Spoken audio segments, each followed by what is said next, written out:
Самарканд, Хивалардан ustalarda келдирип,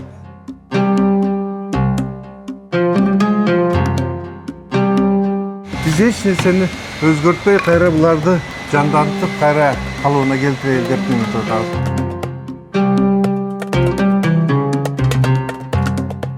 Мына şu компания күнүгө келет.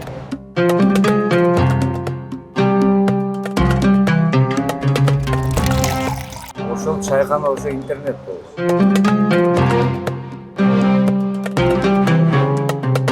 Köşede jür albayбыз, карып калдык. Топ деп албайбыз. Bu da alot.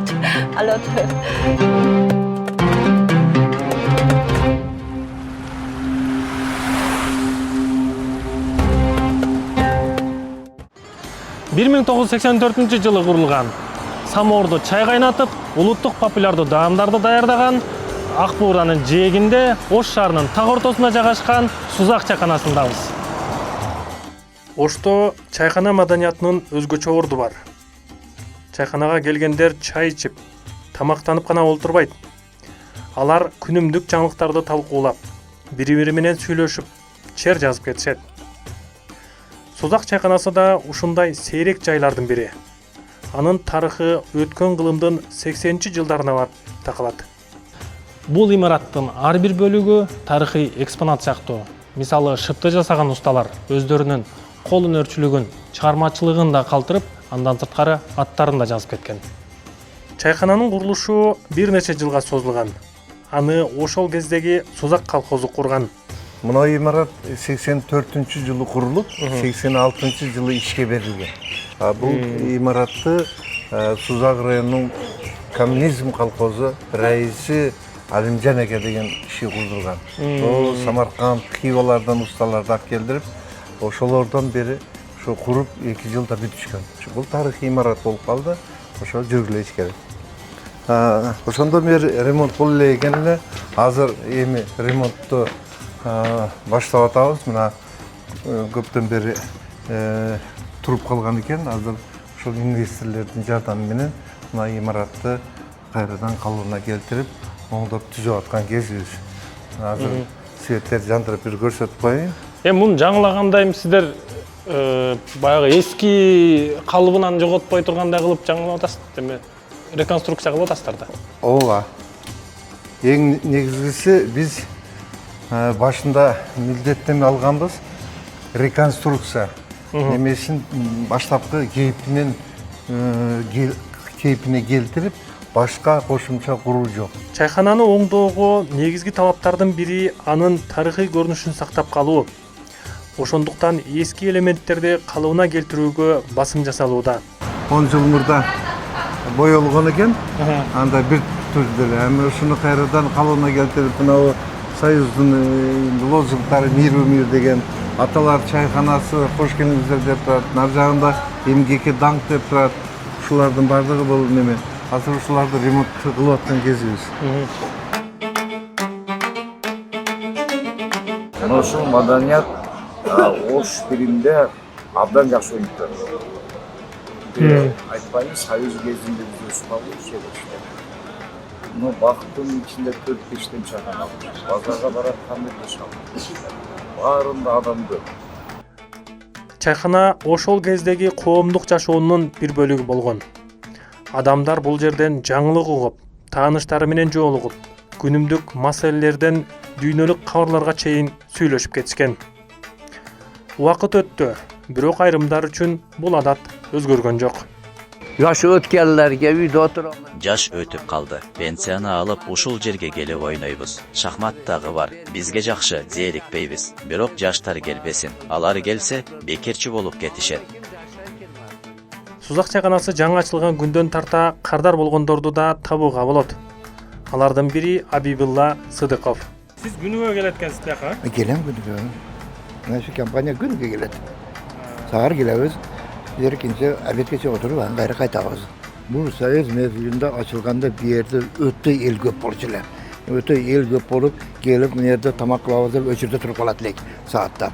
Чайкананын дагы бир маанилүү бөлүгү андагы тамак аш, айрыкча аштын түрү. Ашпозчу Козбай Калмурзаев өнөрү менен сынактарга да катышып келет. iyuldu 22'sinde boldu emedi. Yangi Bozorda.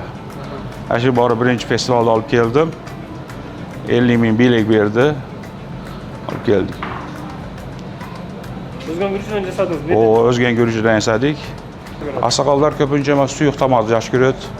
Anan emel Özgen'i yaş görüt. Özgen Gürcü. O yaşlar köpürak emeni yaş görüt. Taşkentski yaş görüt. Çayxanada çaydın даярдалуусуна да өзгөчө көңүл бурулат. Бұл атайын жез самоорда. Біз алдын баягындай кастрюльда, анан тефальда кайнатып жүргөн элек болбойт экен. Самоор, бул жез самоорда чай кайнаганда бул даамына келет. Ал суунун дагы өзгөчөлүгү улам кайнай берип, ушул даамдуу болот экен да.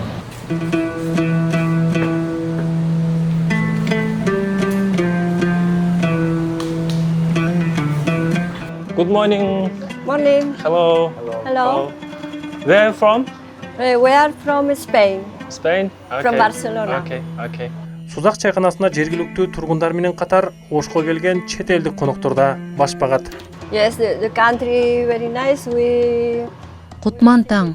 Биз Испаниянын Барселонасынан келдик. Силердин өлкөңөр аябай жакшы экен. Бул жерде бир жума турабыз. Мурунку күнү Ошко келдик. Шаар аябай кооз. Адамдар жаш балдар көп шайыр жүрүшөт экен. Тамактары да аябай даамдуу. Бүгүн Сузак чайканасы оңдолуп жатат. Аны иштетүүчүлөрүнүн максаты имаратты таптакыр өзгөртүү эмес, тарыхый көрүнүшүн сактап калуу. Мына столдорду кайра, мына ошо учурдагы стулдар.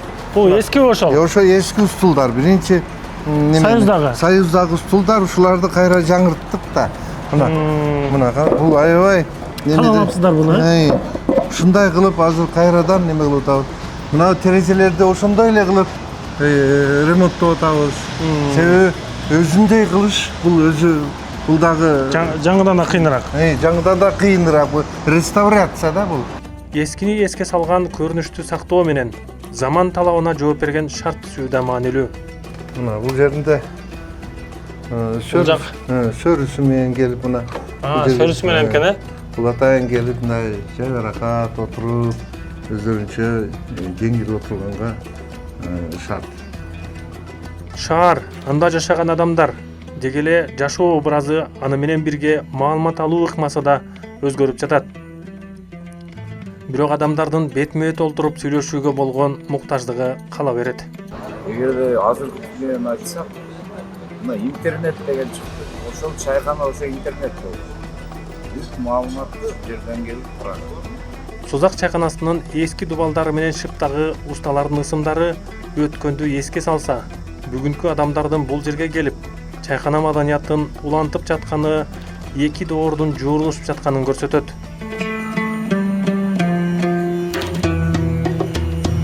Келген аксакалдардын негизги максаты чай ичип курсак тойгузуу гана эмес. Алар бири-бири менен пикир алмашып, ой бөлүшүп, келечек жөнүндө талкуу кылышат. Чай ичүү бул чыгыш элдеринин маданиятынын бир бөлүгү.